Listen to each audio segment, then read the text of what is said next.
Yo, legends, welcome in. Guys are here. My main man James is coming in tonight. Welcome in, 420. Lorna, welcome in, legends. Thank you all for being here. First time doing this on my own channel. My main man James, I was just congratulating him there on the anniversary of the ladies team winning the title that James was involved in, being full-time goalkeeper coach over there. So I'm looking forward to scrolling through a few things, James, because I've not been live, I've not been on. So I've been looking forward to getting into the community, getting into the opinions. Of course, there's always the watch-alongs, but I'm not involved in any other podcasts now, so what we're actually doing is starting our own. I'm going to get another couple of guests who have expressed interest in coming on, and I'm also going to link this channel to another channel on YouTube that's going to be a dedicated channel to the football and that, so we'll kind of move it away for this personal channel approach where, you know what I mean, it's like old gaming videos and stuff like that the community's built up in here. I'll move it to more a strictly Celtic community and Celtic based content, football based content, all that sort of stuff, mate. First order of business tonight, right, we're just going to jump right into it, legends. Lorna's in there, big style in chat. Thank you for being here, legend. Hail. We've got to jump all the way back to the Motherwell game. That's the clip that I've got on screen here. We're going to watch it, we're going to live react to it. You see it's like a big section of the screen. So just going to go through it from start to finish, James. We're going to watch the goals, a wee reaction to how Celtic were playing, what was happening at the time, and we're going to brush over it, and then we'll get on to the build-up for the Hearts game. The actual game with Hearts, I'll have clips with all that as well playing in the background. And then we'll go on to maybe a wee bit about the post-game and what happened in post-game, the press reaction, all that sort of stuff. Just your general opinions on all of that sort of stuff. The fans going onto the pitch, all of that, mate. But we'll get there in due time. We'll start right here with the Motherwell game. Yo, Chris, welcome in, legend.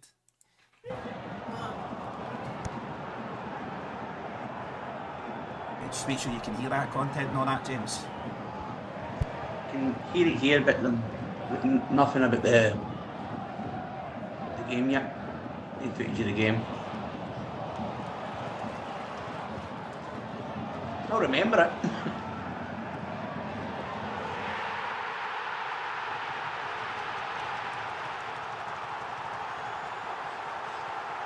The video now, but you have no vocal on it.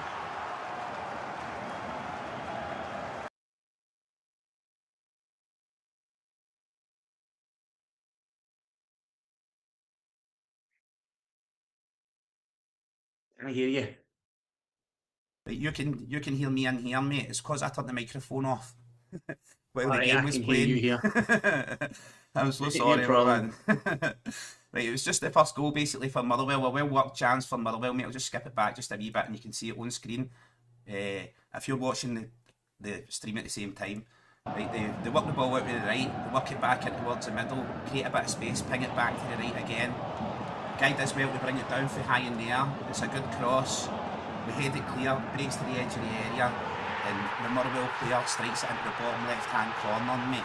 As I says, I think it was Elliot Watt, as his name is on the screen.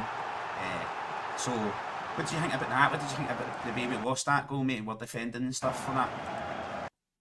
Just watching the end of it.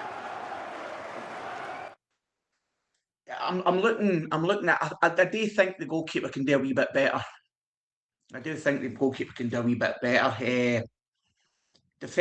Defensively, I think it's pretty poor. The amount of space. The thing that frustrates me with Celtic is that we constantly back off players, and a lot of time we're allowing these balls to come in.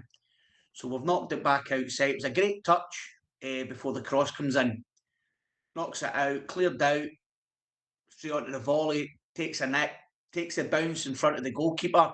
But I do think the goalkeeper should be getting a wee bit more of a hand behind that one. I think I actually quite like Sinazalo, but I think based on the Motherwell game, I think it was probably one of his weaker matches for us. I think with that first one, James, first and foremost, I like the brand of football that Motherwell were playing. I like the way they work it down the right-hand side. I like the way they use that little triangle, come on the inside and then ping it back out wide again.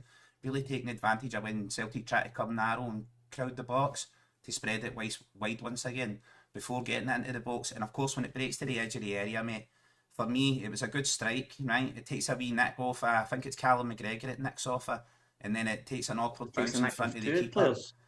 So, is it, mate? I see it take the awkward bounce in front of Sinazalo, and I thought, Like maybe he could have done a wee bit better with that one there, but at the end of the day, I thought it was a good strike, and it comes through a crowd. It takes a couple of deflections, so I would say like I was disappointed he never got firm hands on it, pushed it in the post or something like that. If not, I didn't expect him to get a grip of it and hold it. You know what I mean? It's 2026, mate. Goalkeepers don't get a grip of the ball anymore. They don't hold them. They push them round the post to look good on the cameras. To It's me, all. I just think there's a clear view of the ball, even though it's taking a nick. Goalkeepers, we work in reactions. You work on Mm-hmm. sharp reactions. I still think that even though it's taken a nick, it could have still been enough to kind of get a hand behind the ball and Mm-hmm. kind of push it wide. Just thinking about Sinisal just shat his sheets, mate. It happens. It happens in games. You can't save every shot. I just thought he could have done better with it, but hindsight's a great thing. Exactly, mate. It brings us on to the second chance anyway. Coming wide here with Liam Scales out wide. Uh, as you see, mate, he pings the ball straight through the middle, something he doesn't do often enough, and it's laid on to Maeda. Actually, that's where we went very close. Maeda shoots just from the post, just past the right hand side. But you've seen Liam Scales stepping forward and have the courage to play the ball forward. It was something I heard Trusty criticised a lot about, was no having the courage to just pass the ball forward. And yet again, mate, I think this is actually the one that leads to our goal when we're breaking forward. Fantastic bit of running out of defence there on the left hand side, passed into Yang, who seemed to be everywhere in the Motherwell game. A heavy, heavy challenge for the Motherwell defender, but a firm but fair challenge, mate. And Maeda strokes it into the bottom right hand corner. What did you think about that, mate, and how we broke away there and got that goal? Kind of the chance I'm on just now is the one that goes by. I'm looking at the Because you're a wee bit delayed watching the actual live yeah. below us. I get it, mate. It's a great finish. It's a proper striker finish, and it's very similar to the one he misses earlier, hooked Mm-hmm. just by the post. But I think it's a very good striker finish.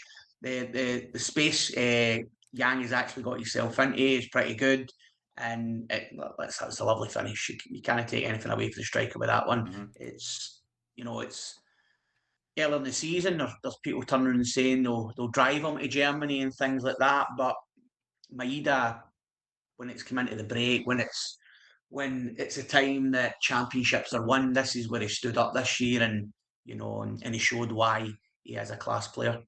Yeah, exactly, mate. For me, I think there was a bit of discontent with Dyson Maeda, given the fact that he had the opportunity. We know the clubs that were in for him. We know the club that was very interested in him.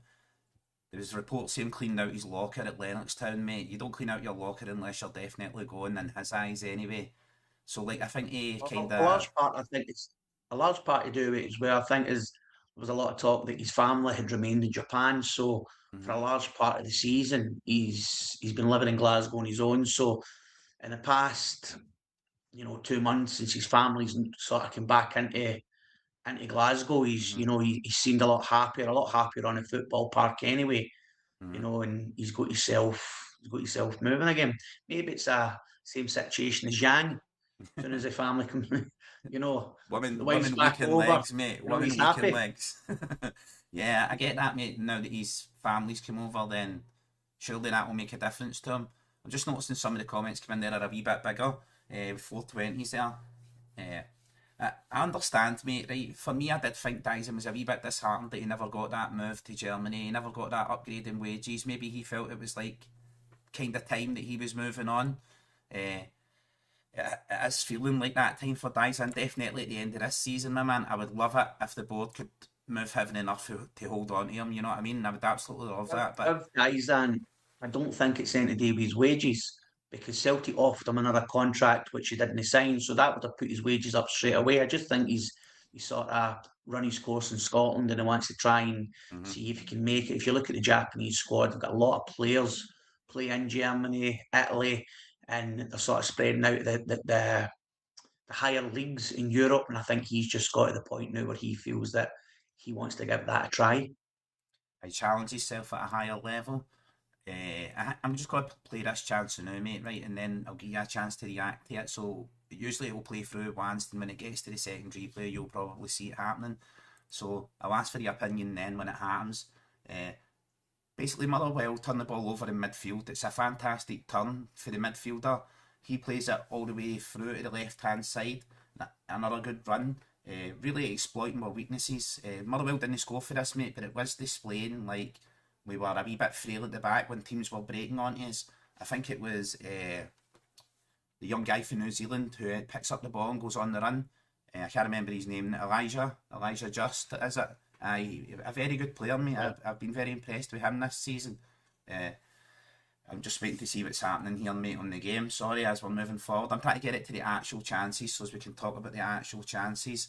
And that's the Negrin goal there, mate. So we'll be talking about that one, definitely. Motherwell, I thought came back into it, mate, there and scored again, but it is Celtic that scored next, so I'm sorry for mixing up the issue. I should have double checked it. I should have double checked the orders before we go. Basically, they break forward, Elijah Just, and he gets like. I'm looking at the Negrin goal just now, and it's a great strike. You know, you're looking at him, and people call him the enigma. You know, he's not in the game at all. He's disappears, and then suddenly just comes up with a goal. You know, and I see that. You know, he's a player that really frustrates me. His goals have been great this season, but I sometimes feel that he's one of the reasons why the midfield hasn't been clicking in terms of the rotational play and things like that. When you've looked at how strong the centre of midfield has been, he doesn't offer the same sort of thing as, say, Hatate offered last year, even though Hatate's still at the club. But to me, it just looks like his heart isn't in it anymore. He's another player that's looking to move on, and he hasn't been shown his potential. Nigerin's come in, but you've got to thank him because there's been loads of goals that's really dug us out, and that was another big one. It puts you ahead, and it was a great finish. Yeah, exactly, mate. I thought that as well. Absolute fantastic strike. And Motherwell continued to push into the game, mate. He got a lot of pelters. He got a lot of pelters off people in the Rangers game. But I thought, yeah, in the first half, but I thought he'd done a lot of the dog work, which it was the first time I kind of seen that in the second half against Rangers. You know, he was kind of breaking up a bit of play just outside the Rangers box and actually won more balls than he normally does. So I thought in the second half against Rangers, he kind of get involved a wee bit more in the dogfight, which I was quite happy about. For me, James, I think Negrin is a bit of a luxury player. He doesn't offer enough defensively for Celtic in midfield, but for what he does offer in the way of goals and his class and his ability to play forward, like some of the things that he's done that culminating in that goal there in the Motherwell game, that was an absolute masterstroke. He originally picks the ball up and pushes it wide for midfield, mate, and then the way he finishes it, he just takes the ball, touches it out of his feet and smashes that with his left foot right into the top corner. So that's the kind of thing why people say he's an enigma, because you look at the work and the hard work that we sometimes need in midfield and you think, right, maybe Negrin's not up for this hard work, but then you can't afford to drop him because of the goals he offers and what he actually offers to the squad. Sorry, mate, I'm just kicking on to the next one. I think it was I sees Motherwell coming back into the game here, mate. They had threatened a couple of times, a couple of efforts, crossed it in, and I think it's Trusty heads it out. Liam Scales dives in front of it. Sinisalo makes another save, and it just spills out his hands, and the Motherwell player manages to finish it. I was just checking it to see if I could see the player's name, mate. Sorry, I'm splitting attention here. I don't know if you'll be able to see it right now coming on your screen, James. I did pause it there during the Negrin one. You see, it was an initial headed clearance. To me, the first block, it's a great block for the first shot. And I feel that Sinazalo thought there was going to be more sort of impact in the ball for the second shot. I think he spills it. I think that was a really poor save from him. I'm looking at his position just now. His position's fine. Gets a save. I think he's trying to take into his body, but he spilt it straight back out to the player. So to me, if I'm the coach, I'm disappointed with that goal, and it could have been a very costly goal as well. But luckily, it never really affected us. But again, I think he's done very, very well. Actually, really like him as a goalkeeper. I think he's got leadership qualities in the park as well, which is quite good. He's very vocal. You know, I think I do believe that the team trust him a little bit more with his feet than they did Casper, even though the game in the cup he was a wee bit dodgy at times. But I think that the team do trust him a little bit more with his foot coming off his line as well than it did Casper. Well, for the image on screen, mate, Martin clearly was disappointed with losing that goal. I think, ironically, if the first shot comes through, Sinisalo completely has it covered, and Liam Scales making that block. Sinisalo gets back to his feet very quick to make the second save, mate. I just don't think he was strong enough in holding on to it when he spills it out. But like I say, I think he's trying to take it into the stomach, and because of his position his hands were, he's only palmed it back out. Instead, he actually tried to get his body round and push, where it would go a little bit more wider. He's trying to kind of take it in more central, which is spilled. But again, it's these decisions. We can sit and look at a camera and say, this could have been better. But when the game's going 100 mile an hour and you're just trying to react to what's in front of you, it's more difficult than it looks. I see the chat there, mate. Like, Michael prefers it when Kaiser's a tampon or an orange. That's for the watch-alongs, Michael. That's a specific kind of show. We need to maintain a bit of professionality sometimes, in the hope, in the hope that we can grow a bit of a community. But all that'll still be happening, mate. I'm just going to keep it tailored to the watch-alongs and having fun with the watch-alongs. Maybe a morning show as well, where it'll be a wee bit more fun. That brings us, obviously, James, to the most contentious issue for this game, which is the one that seemed to start blowing everybody up, which was that long throw-in coming for the side, mate. You just see coming up here on the replay. I mean, it's clear as day to me, mate. It's clear as day to me what's happened there. It's a long throw-in that's coming in for the right-hand side. The ball's got plenty of time to fly in the air, right?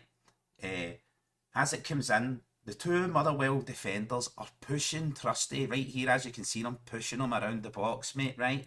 They push him right into the other Motherwell player, who raises his hand up like fucking Baby Shark, mate, and puts it on his forehead, hits the ball with the heel of his hand and deflects it away. The arguments of like, you can't get that power behind your hand, I think are an absolute hilarity. I'm sure there was volleyball players all over the world absolutely pissing themselves about that, mate. What was your thoughts on that? The VAR check and John Beaton actually awarding the penalty?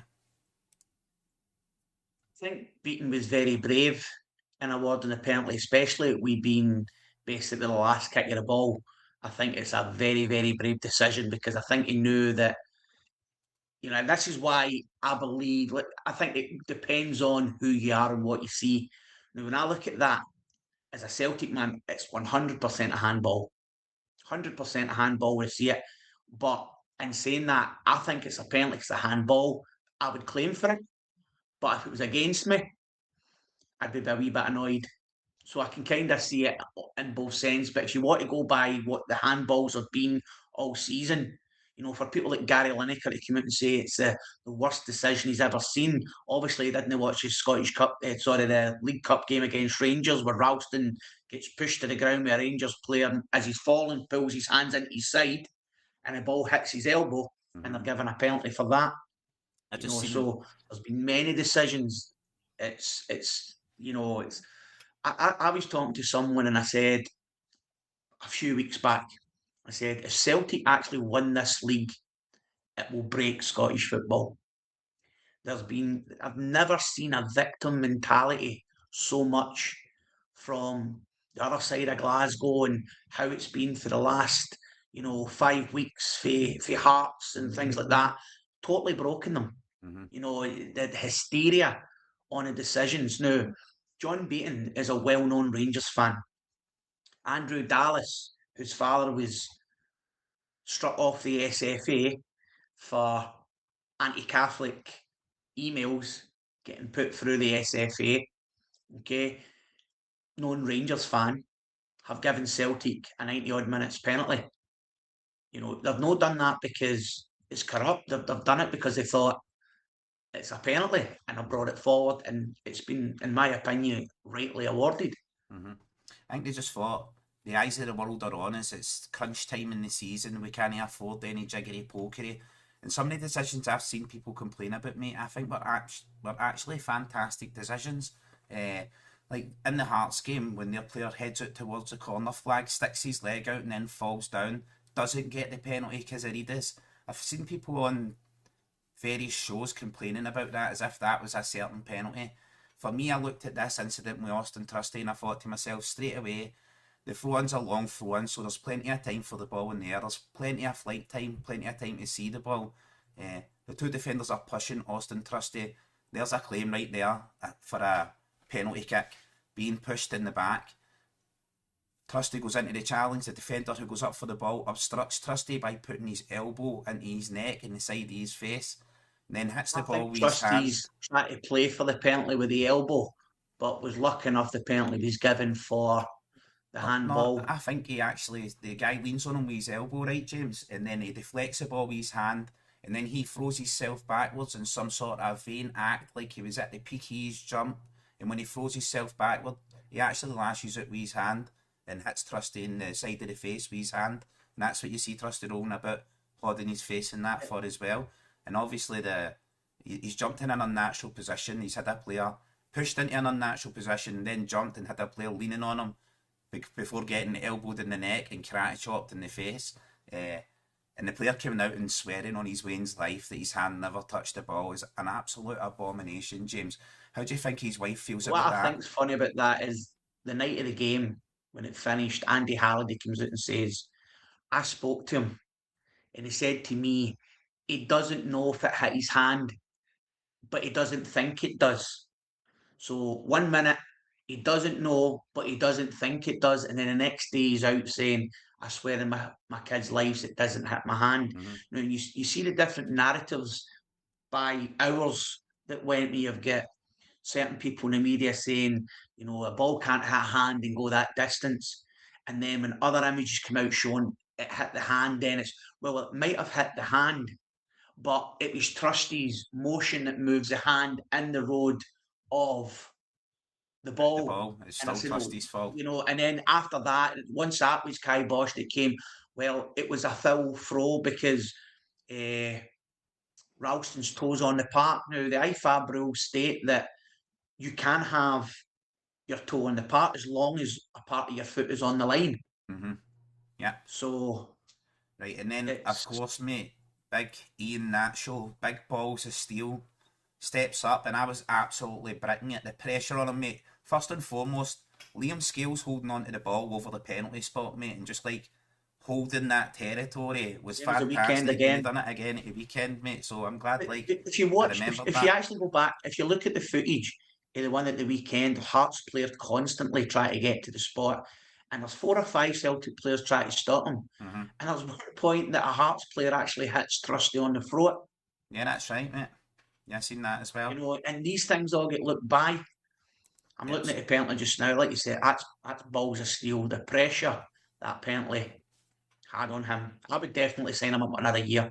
Oh, me too, mate. Me too. In that moment there, definitely, I was thinking to myself, big Ian Nacho, get him fit, give him a pre-season, give him a last dash, you know what I mean, another year at Celtic. Some of his play, in my opinion, mate, it's been fantastic. I'm going to jump off this clip and jump onto the next one, but is there any other players, mate, that you would be expecting to get their contracts extended at Celtic? There's going to be a lot leaving. I think it's more going to do with who's going to be leaving. The players that are still in contract, there's no one. You've got Oxlade-Chamberlain, he'll be out of contract. You'll have Iniachu out of contract. There's only a few players that are actually out of contract. You've still got Daizan with time. You've still got Hatate. All these players have got time. Whether they stay at the club is another matter. Exactly. There is time on their contracts. So Celtic will be looking for the ones that want to leave a decent transfer fee.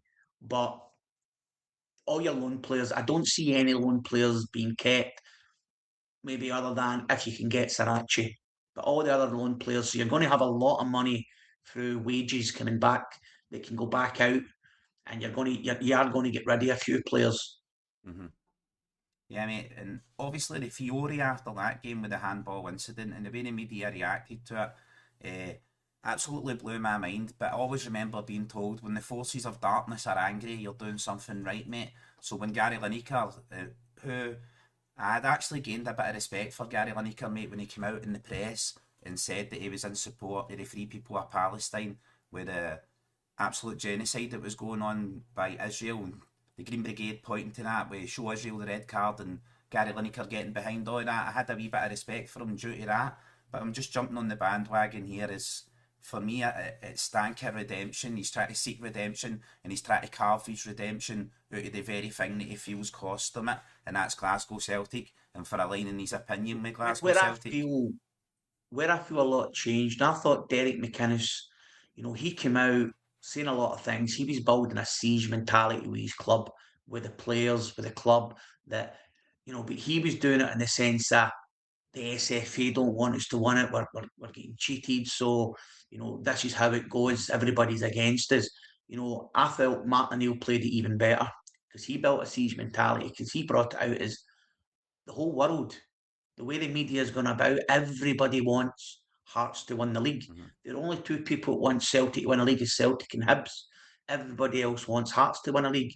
There's one guy I actually quite like listening to, Simon Jordan, and because he's the sort of person that just tells you what he thinks either way. Do you know what I'm saying? But I'm listening to some of the things that are coming out just now, and he's talking about, the world want to see Hearts, and he doesn't care that, Celtic, he doesn't care about it. They've won it 56 times, and Rangers has won it 55 times, even though it's only one. We don't care about that. No. The Celtic fans shouldn't. All the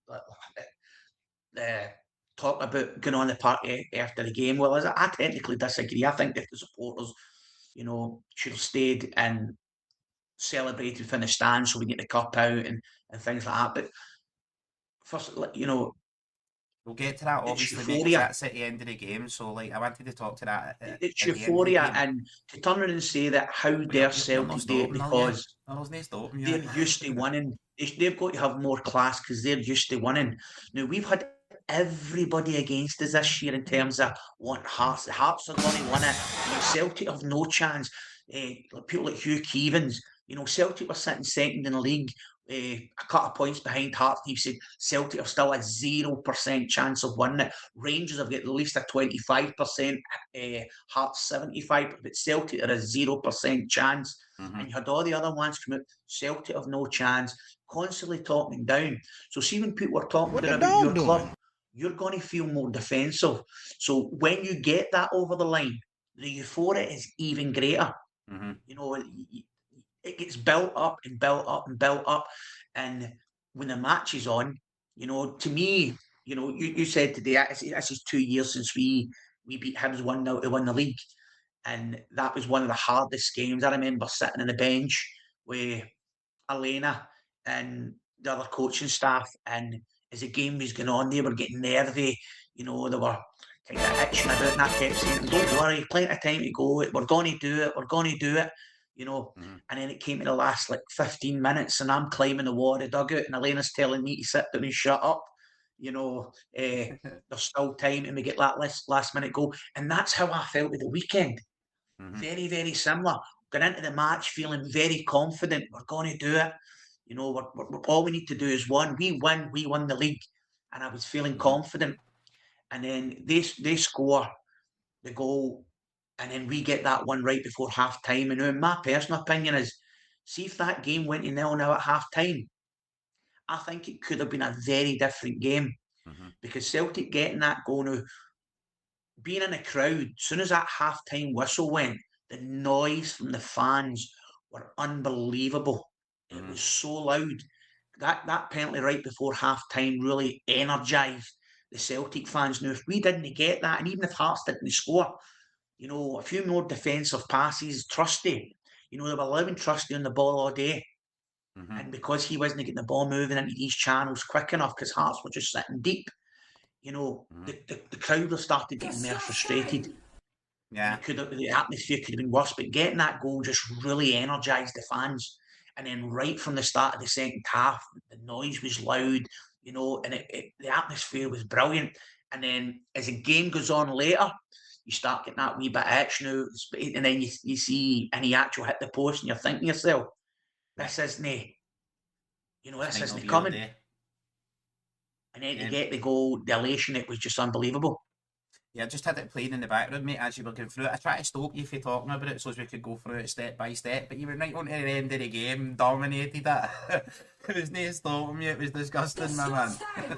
Like Derek McInnes with his shouts. Again, the emotions are still here. from the weekend. Of course. You know, for somebody to tell me because we've won the league title 56 times or 55 times before that, that I shouldn't feel elated that we've won the league again. Then see, How see if you dare did, they? see if you did have that opinion, right, James? See if you did just turn up and go, aye, right, we didn't, we won the league again. That's the very essence of entitlement in it. That's the very thing you think of Yes. when you think of entitled fans. And People that say it's position, been absolutely fantastic, this league campaign. You know, the excitement's been great. Whereas it has, give me the league title every February. yeah, I Paddy don't want Power to paid sit out at the till start I of the want the season, title mate. wrapped up by So February. Paddy Power paid out at the start of the season, my man. So I knew we were going to need to do something. I don't care about any other club in Scotland. I want Celtic to win the league every year. This year means more because of the amount of negativity. And like I said weeks and weeks and weeks ago, if we actually win the league this year, it will break Scottish football. Now, we only finished this season 5 points more than we did in the COVID season. Mhm. We finished the COVID season with 77 points, and then we get 82. And I've just seen the penalty come up on the Yeah, screen there. And again, you know, I was listening to some ex-players talking, sitting saying, yeah, it's a definitely penalty, but it needs to be looked into because where can the defender put his hand? Well, don't slide. Stand up. Make yourself big that way. If you're sliding, you put your hand in a position that stops a cross from coming in, then it's a penalty. yeah, mate. I see that in chat from Michael Ross as well. He's saying that folk like Simon Jordan that just don't get how passionate Celtic fans are. Just like much the same way as much of them don't get Celtic at all, mate. And much players that come to Celtic just don't get Celtic until they're here and they realise the actual size and scale of Celtic and what it means. And which is basically football's home, the home of football in the entire world, in my opinion, would be Scotland. It's the most supported per capita football, most supported stadiums and turnouts and fans actually going to games, mate, worldwide is Scotland. So you've got to see something in that. There's got to be something in there. For the penalty, mate, I think when it comes in and Kizzaridis clearly slides right, and I can say that's somewhat of an unnatural position the way he's got his hand. Uh, what is a natural position when you're sliding? I think the player knew it himself, mate, because he rolls over and starts insinuating like he hurt his face or something, or there was something wrong there. Liam Scales holding on to the ball Why was they do it when you've got fantastic. VAR, because VAR's going to see it hit your hand. Uh-huh. Liam Scales holding on to the ball was fantastic, but even when he handed the ball back to Arne Engels before he hit the spot kick, mate, Hearts keeper stood up in front of the spot, stood in his face. So the cool that Arne Engels kept to slot that away, mate, as well. I didn't think the Hearts keeper did a fantastic job, but as you tried to explain to Smart. me earlier on, he needs to dive at that mid range to try and go high or low, but it just goes under his body, and I've never been so relieved in my life, mate. Again, listen to other people sitting saying it was a terrible penalty. They were just lucky that the goalkeeper went so high. No penalty's a bad penalty if it hits the net. That's it, mate. I don't care No if it comes penalty's off a your bad big penalty toe. if you hit the net with it. I don't care, mate, exactly. If it's in, then that's all that matters, isn't it? And at that point, mate, Again, the pressure on Arno Engels for that is unbelievable as well, you know. So it shows that character and mentality that these people are still willing to step up. You know, if you look at the penalty shootout that we had against Rangers, and you've got Rangers' main striker not putting himself up for a penalty and thing, that's character. That shows you the difference between, that's you know, somebody who wants to hide and and somebody who's willing to somebody's stand got up and say, balls, "Look, mate. I'm Arne willing to Engels take." got balls as That's it. well. I I'm see willing that to there in take it for the chat, mate. team. I see that in chat for 420. Over 4 million fans through the turnstiles this season, and that's only for the SPFL. So if you factor in the other leagues and fans that go on, it's like very, very impressive, mate. Like I've always been saying, I call, because I'm a Celtic fan, I call for a Celtic app, mate. A global app where Celtic fans pay £10 a month, like akin to Netflix, where you're going and you're watching a past catalogue of Celtic games, Celtic presented shows, in-depth training, maybe even a bit of nutrition and cooking shows for young guys who want to get fit and be like their idols who play for Celtic. There's the possibilities are endless, mate. But there's also the possibility of an SPFL app where it's all encompassed. Every team and every fan of every team is paying a tenner a month, in the SPFL, all of a sudden I've got hundreds of millions flown through the door, rather than No, it's your not. It's average not. It's five not million four. TV deal. It's not 4 million individual people. You know, it's the crowd's adding up every week. So if I go to Celtic Park every week, it's if you're getting 60,000 in Celtic Park every second week, that's 60,000, and then another 60,000, and it all builds up to the 4 million. But still getting over 4 million people got gone for a season is unbelievable. Especially there was a lot of things to enjoy in the league this year, but the ending for Celtic's good, but many parts of that season was just really poor in Celtic's part. I think, as you said to me before, mate, when you were talking about the game, and that's how I didn't want you just to brush over it, because we were going to go through it when we got to this bit. After we get a penalty, I felt like there was a real upsurge in the crowd, the emotion. There was a real change on the park as well. It's like the players could feel the energy, and I could see it damaging the Hearts players as well, mate. It made them feel like the tide had turned against them, and all of a sudden it's an insurmountable force, because they're not just playing Celtic, they're playing the crowd as well, and we're all on See, them. I think, in my opinion, it's like there's a sort of double-edged sword here. People no happy about the boys getting moved up to the standing section with Green Brigade because they're going to have to get moved. Mm-hmm. There's people no like that, and to me, it's a really good thing. But I think they still have to watch, because when the Green Brigade were put out, they were coming in and standing with the boys at their side. Now, if they get banned, they'll probably ban the boys with them as well, which stops that section. So Mm-hmm. they'll be doing that to try and control them a wee bit more. But in regards to the Celtic end, I sat one of the memories that will be with me to the day I die was Glasgow City. We played Glasgow City in the league when we were going for the league in the first season, and behind the goal where I usually sit normally, they had the Celtic end for that match. And I remember speaking to some of the guys before the game when I was doing the warm up, and they were setting the flags up and they were setting everything up. And I remember sitting on the bench and I couldn't take my eyes off them. Just the flags, the noise, it was just constant, and it was unbelievable. The noise coming from it, the songs. And I remember speaking to my goalkeeper, Pamela, after the game, and she said, I couldn't hear myself thinking at times Mm-hmm. and trying to communicate with players. And then I remember when Kit scored the goal, the noise. Remember the first goal we scored, and I thought, I wonder what the crowd will be like, Yeah, because it's not a man's game. Are they going to treat it the same they sort of treated it thing? What as will the it be like same, when we mate. score? I was at the game. And it I went remember mental. But you had invited us, the gave us thing that I tickets. got from that, the thing I got from that, Martin, is when we beat City and we were still going for the league. I remember coming into training. We used to eat in Celtic Park each day. So we would come in, and I remember coming in for breakfast. We used to eat in Club Celtic, so we used to walk round the stadium, and we'd go into Club Celtic, we'd get breakfast before we go to training. And I Mm-hmm. remember walking through the corridor, and all the girls were singing the songs that the supporters were singing behind the goals. The buzz Mm-hmm. with the squad was so high, and it's contagious. And this is what the men will be getting as well. When you've got the guys singing the Maida song and thing, it's contagious. It runs through you. I mean, It's it, I it, could it, tell it it was gives you goosebumps. I could tell it was And that's contagious when I seen you after the game and you were doing the wee Kyogo dance. Oh, da, da, da, da, da. Seen you do I that know, as I well, my get man. carried away. I definitely get carried away that We day. should have that video for I the was intro wrong. of the I should have channel, just let mate. We'll get a players couple.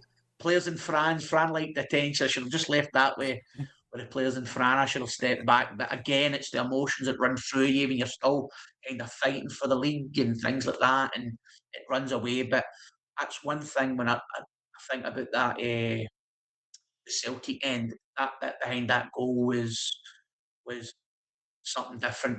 Just sitting on the bench watching it was. I'm supposed to be watching the goalkeepers and Mm-hmm. plays, and you just kept kind of turning around and looking at the See, I think personally, mate, there's a wee element that's took away. See, when the GB shout Celtic, and then the boys do it after them for the other end of the stadium. For me, but that was the it's not only really the boys that do that, because that everybody was the round only about me element that I shouts was it as worried well. about, removing that element for mate. I've sat in your section. The only thing you shout in your section is, where did these sweeties go? Where'd that bag of sweeties go? No, but you've been going to the games when the Green Brigade's not been there. Do you know what I'm saying? So A when few, they shout quite a right. Celtic, when they do shout Celtic, the people about you shout. It's not just because there's a couple of hundred boys there, but it's a lot louder than a couple of hundred people shouting. So you do get a large section for most of the other match they might sit, and watch it, because where I sit, you've got a lot of sort of older generation supporters and things like that sitting about us. So you kind of get people who'll sit and watch a match, and something happens, they'll shout and ball, or something like that. But it's They paid their ticket, mate. They're it's entitled to have an opinion on the team. support the team whatever way you want, because Yeah. the thing of support is giving your money to the club to try and improve the club. Now, I had the conversation with you in regards to, you were talking about the board and things like that, and I'm not heavily against the board whatsoever. You're saying that they've not invested in the team. Well, we have invested in the team. We spent 6.5 million on Tenecti. We spent 6 million in Balikwisha. We invested. We just didn't invest well, and that's what the problem is. The problem is we didn't invest well. We brought in the wrong style of players to play our system, and it was a very, very poor transfer this season. You can't go out and buy a Matt O'Reilly or a Victor Wanyama or, Kyogo or Daizan every single season. You're going to get your next Klamala. Right. Well, while you were talking, mate, it just sped through the replay there, and some of the things that I was watching in the background on the live as you were talking away was in the actual bringing the ball in and turning and then striking the ball against the Of post. course, I was watching it myself when I was talking. And then also up to Daisen Maeda and him touching the ball in and going and reviewing the VAR for an offside decision, something that I couldn't understand at the time why they were possibly reviewing it. But yet again, mate, I think the VAR done a good job and they got this one right. I had no idea why the linesman had raised his flag, because it was clear to me he had seen absolutely nothing. But you've seen the emotion when the goal's given in Daizan when it hits the ground. You see what it meant to him in that sort of the sense there, and you see what it meant to Celtic fans as well. It just went crazy. Fantastic play for Sarachi and a great touch cut back for Osmond as well, mate. And Maida's in there like he's very sharp. I seen the keeper claiming that he had the ball in his 10 fingers and Dyson had prodded the ball out of his hand and things like that. But that's just the competitive nature of things, I think, at time, mate. You claim for anything you can get to help your team get a leg up in a winning I don't know games. why you're claiming for things that doesn't happen at all, nowhere near happening, because VAR is going to see it. Of course, sorry, mate, we've got the ads. Just remember, right, if you bought a car for 2007 to 2021, it just pops up with the ads. I see the emotion there in Dyson Maeda, mate, right after he scored there, lying on the ground, and he seemed like it looked like he was wiping tears away from his face as well, mate. And I was looking at that and thinking, could that possibly be the last time we see Dyson Maeda scoring at Paradise, at least for Celtic, mate? I don't want to jinx it, you know what I mean? At least for Celtic. No another Henrik Larsson. So that brings us on to, mate, like really towards the end of the game, and Hearts sending their keeper forward, and any actual working excellently to get out there and stop the ball, and is breaking forward with Callum Osmond. And you said something to me earlier on, right, that really hit the nail on the head for me, and it was a famous football statement. It's for the England World Cup team when they were winning the World Cup. I think it's Jeff Hurst who says it. He says, they think it's all over, the fans are coming onto the pitch, and then England score, and he says, it is now. So even back in their most time-honoured tradition in history, fans being overwhelmed with emotion and invading the pitch is something that happens, mate. It's something that's happened for a very long time. This is only an issue because it's Celtic come on the park. The night before the Celtic game, Partick Thistle beat Dunfermline. There was a pitch invasion. Now there's footage out of the day when Kilmarnock got promoted, and you've got Derek McInnes on the park celebrating with supporters, big smile on his face, cuddling them, jumping up and down with supporters on the pitch. These things have been happening for many years, man. Rangers ran in the park for scoring a goal against Partick Thistle when the league was virtually won for Celtic. Yeah, they They're celebrated a draw at Ibrox as well, mate. Like they'd won the league. But you've got the hysteria, I disagreed with supporters coming to the park, and when you're running about, you know, Hearts have come out with a statement saying that their players were physically and verbally abused on the park. Now, the physically one is a real dangerous statement because that's saying that Celtic fans basically attacked Hearts players. Now, I was showing you images earlier, what the camera looks like, the tactical cameras on the roof of Celtic Park. You can see the full pitch, the full actual pitch, the tactical cameras. And Celtic will be able to freeze frame the actual full pitch and watch every Hearts player one by one getting off that park and see if you'll not be able to see anybody's faces, but you'll still be able to see if somebody's been physically attacked.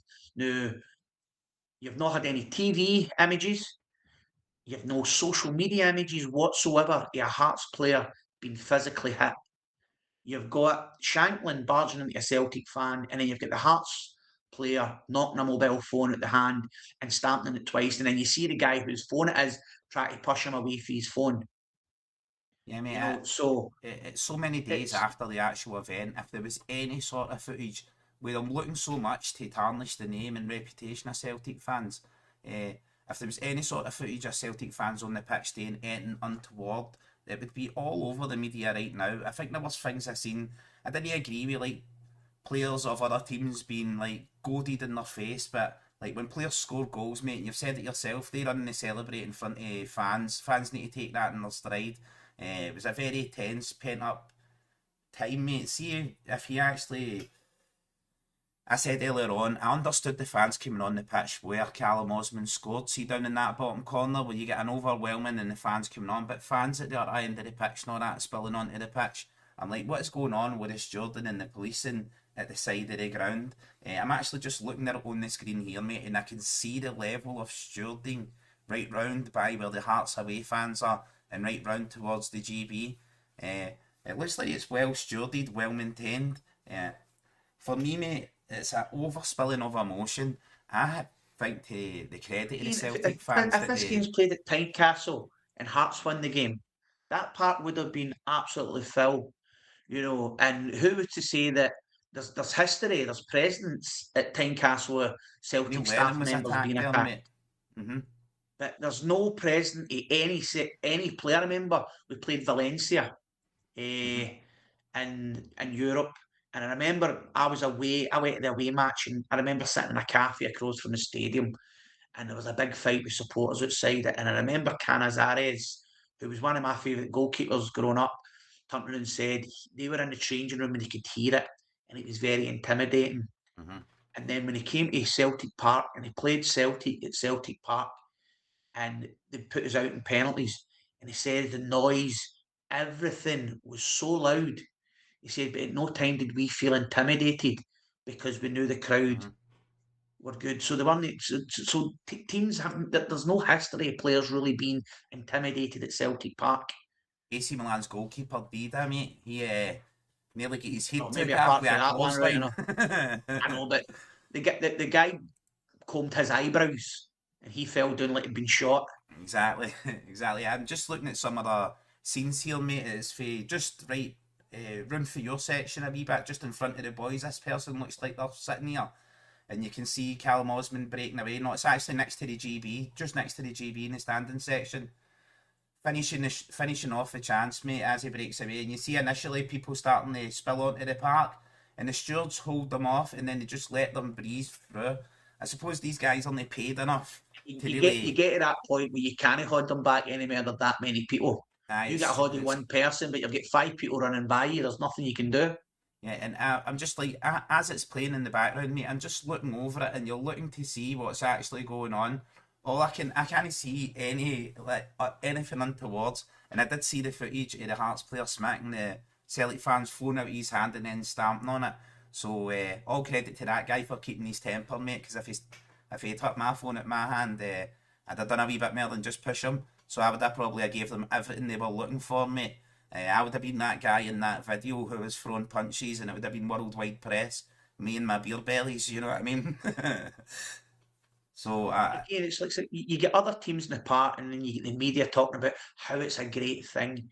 You know, when Kilmarnock done it, they're all celebrating on the pitch. The Dick Campbell came out and said it was a disgrace because the Arbroath the players couldn't go and wave to their away supporters. No. no, And mate. then one thing that annoyed me is I heard a statement. I was listening to something today that said that apparently the police match commander was the one that came in and told Hearts to leave the stadium for their safety. Now, that was something I heard today, so I don't know if there's any truth in that, but that annoys me because, again, no Hearts player was physically attacked, and no Hearts staff was physically attacked, right? Now, when you talk about the main stand, once you're up that tunnel, when you walk through the tunnel at Celtic Park, there is a steel door which can close over, and you will not get through that no matter how hard you try. You will not get through that door. So that door could have been closed when they're in there, and their players would have been safe if there were any form of, physical trouble. Now, to say that it was a police commander who said that they were to leave the stadium, that gives me an issue because Celtic played at Ibrox a few weeks ago where a staff member was attacked on the park. Exactly. Player was attacked on the park, but Celtic didn't get put out the stadium straight away. No, did You've not. had history of Chris Sutton and ex-Celtic players getting told, don't come to the stadium for your own safety. James, it only stands to reason, right? See, if you are that fearful for your life as professional football players, you were going to be escorted from the stadium onto your bus early. I don't think if that was outside Ibrox, they would tough the Celtic players out onto the street, knowing that fans are spilling out. Fans start leaving games a wee bit earlier. You would have been there. Yeah, I'd have been waiting. I'd have been waiting on the players, mate. I'd have been waiting on the players. So, like, mate, I'm going to try and bridge us over and hurry it up, right? We've got a watch along this weekend that I will be doing for the cup final. So everybody remember to be back here for the cup final. How are you feeling about the cup final, James? How are you feeling about the build-up there? I watched some of the interviews today, Callum Osmond, and some of the training videos and that. It was looking good, looking like good stuff. The guys are all in good spirits. But how are you feeling about the game? I would keep roughly the same squad, but I would have Maeda on the left, drop to Nekti, and put Iniacho up front because Iniacho's very good with the ball close up. Now that you've got Osman back, so to me, Dunfermline will sit pretty deep. So you're going to need that close control when he actually try and get some goals early. And then if you can get that early goal, as the game gets later on into the game and Dunfermline need to open up and go for it, that's when you would bring on Callum Osmond for the pace getting in behind. That's how I would go with it. Sorry, mate, I'm just reading that chat here, what's going on in chat. I'm like, what have I missed? Apparently Callie's getting told what today. I think she's in charge of the chat tip. She's better watch herself out there. She's got a shield or a badge out there. She's in charge of something out there. Mick as well. I don't know what made me give Mick keys to the kingdom, but all the good ones. I'll need to give 420. I'll need to get these moderated. All the ones who are in here for the beginning, looking after the chat and helping out. I'll need to make sure I look after the good ones. I keep forgetting to go on and date, mate, and change people's names. For me, I'm looking forward to the cup final, James. Partly because my partner's family, while her father is a Hibs fan, or was a Hibs fan, mate, so she's got affinity with Hibs, which sees me like support Hibs when they play against Hearts and stuff like that. Our grandfather and all that, who I really got on with well, is a Dunfermline fan. So it is going to pain me to see him sad in his old age, given that he's 80 odds, mate. But I don't care, man. Celtic must win. Celtic must win. I don't care. I'll put Grandad's head in the toilet, mate. I don't care. It's not even a threat. It's a promise. Just push your carer out of the way. Here. To think about it, but for being such a poor season, if we win at the weekend, we were one match away from a treble.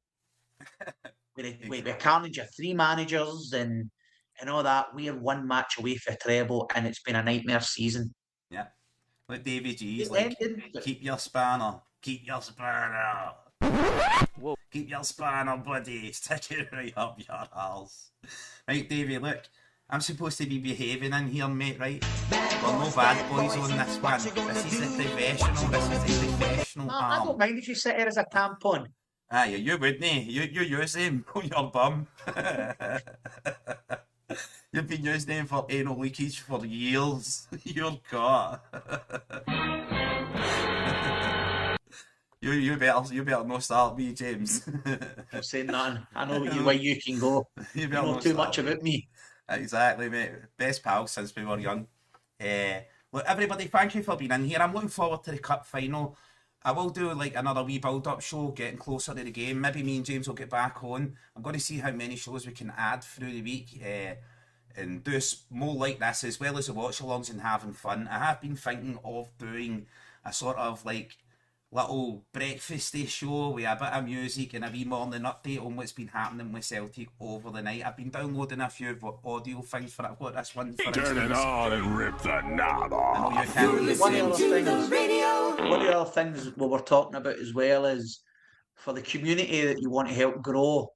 If anybody on the chat ever wants to join in the show as well, let us know, because this channel is going to be based from Celtic fans for Celtic fans, and it doesn't matter if your opinion differs from mine or Martin's or whoever it is. It's just giving people, genuine Celtic fans, a space to come out and say what they feel. We might disagree, but it's your opinion, and that's what I think. I think there's too many Celtic things out there that everybody sounds the same.